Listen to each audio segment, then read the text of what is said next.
Fall is in the air with that crisp feeling. We are going to work on this fall leaf, so you can use my take and paint or take a leaf motif that you might have at home, and I will teach you how to paint that with watercolor. Let's get started on this leaf by taking our water brush, or if you've got one you're dipping with, and we're going to actually do a wet on wet technique.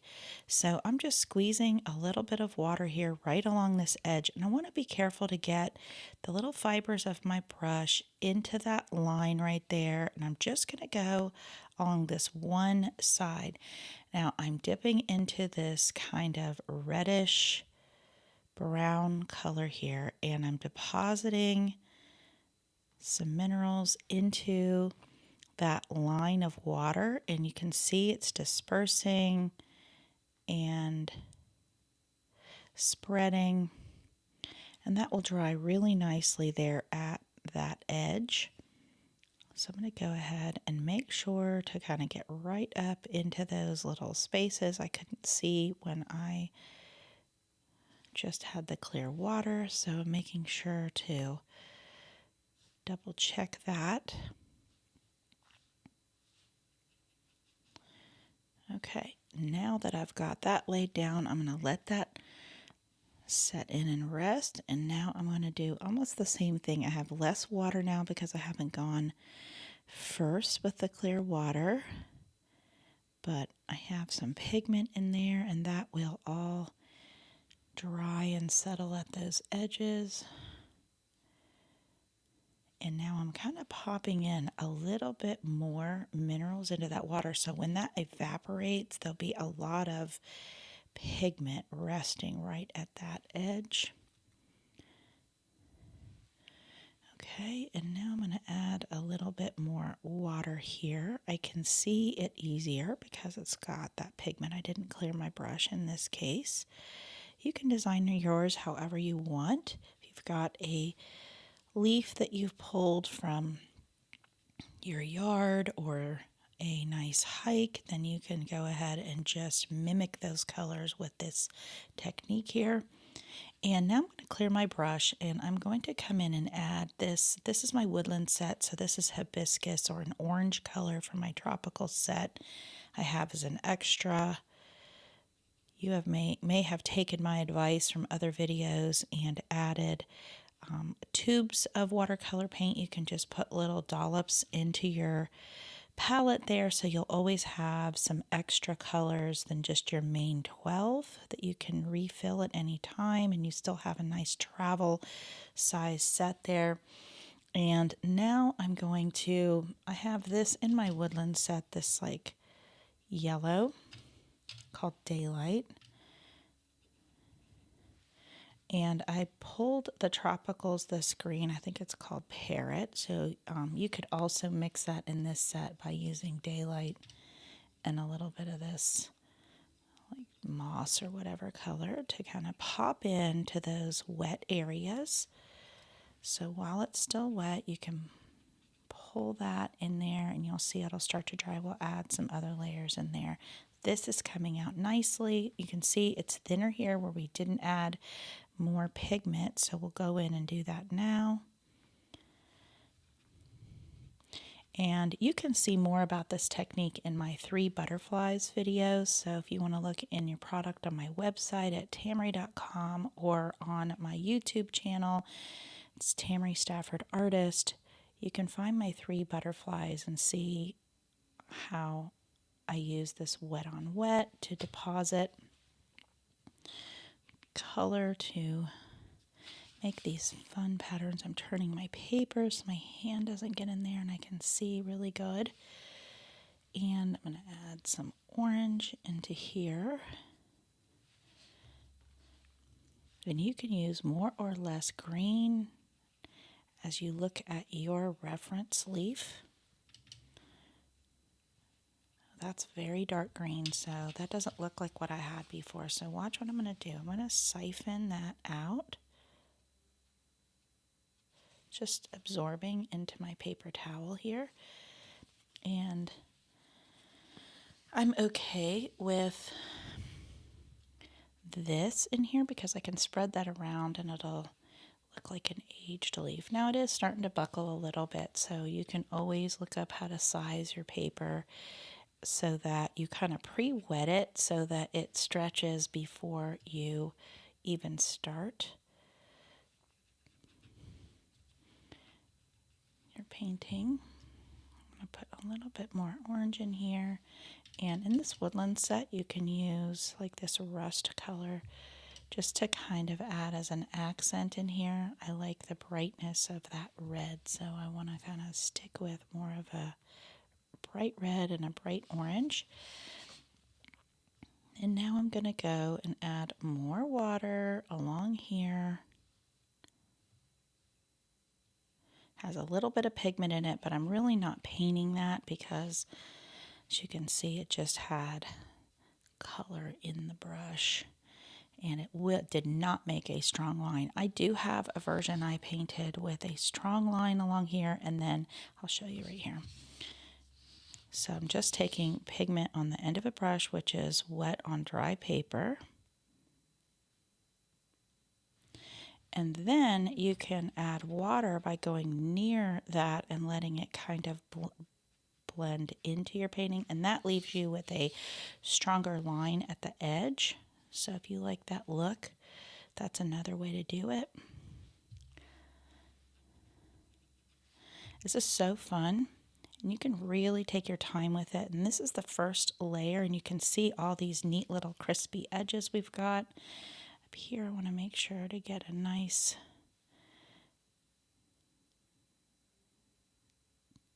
triangle edge there. And, oops.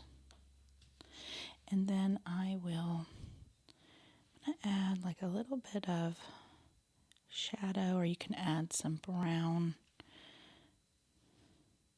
especially when that starts to get a little bit what I call tacky, which is it's not soaked and it's not dry, and that way it'll still bleed, but it just doesn't go everywhere. You'll see this will travel and it won't even stay anywhere close to where I had put it. Now at the top here where it's buckling a little bit, that water is pooling. I am just going to siphon that out a little so that it doesn't run if I tip my paper. That's just a little tip there for you.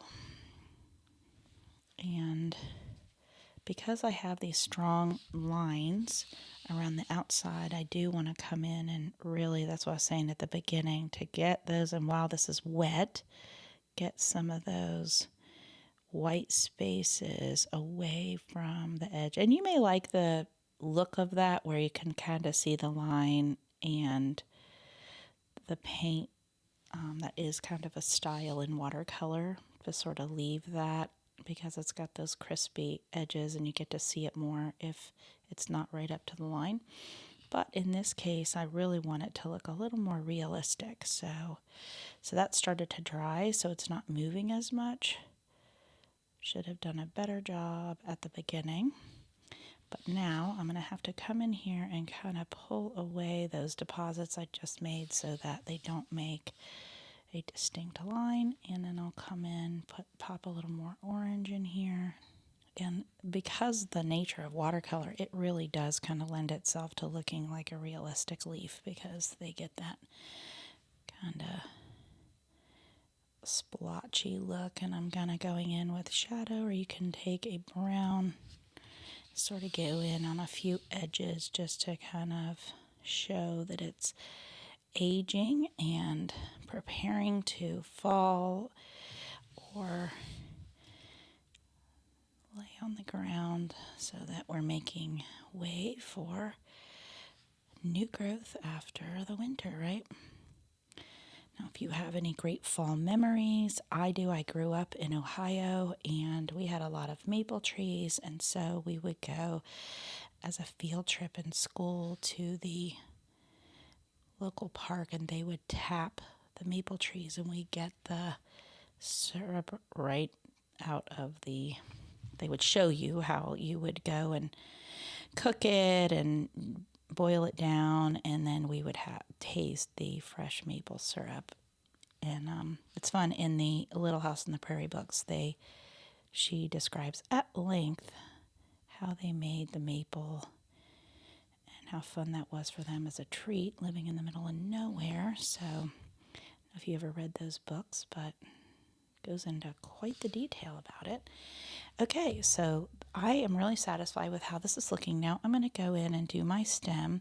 You might want to do a green brown or just a brown, but you want to really, if you're not sure, you really want to practice drawing a line on a separate piece of paper or on the back of your take and paint, and just make sure that you're making your stroke like a marker. Now, right now I'm filling that water channel in with some color, but I don't recommend picking my brush up as I'm drawing a line.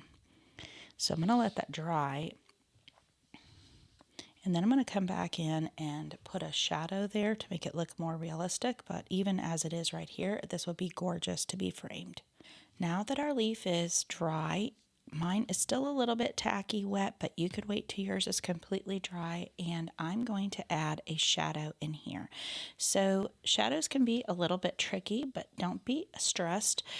We're going to pretend our light source is coming from this direction, and there is a little bit of crinkle in this leaf.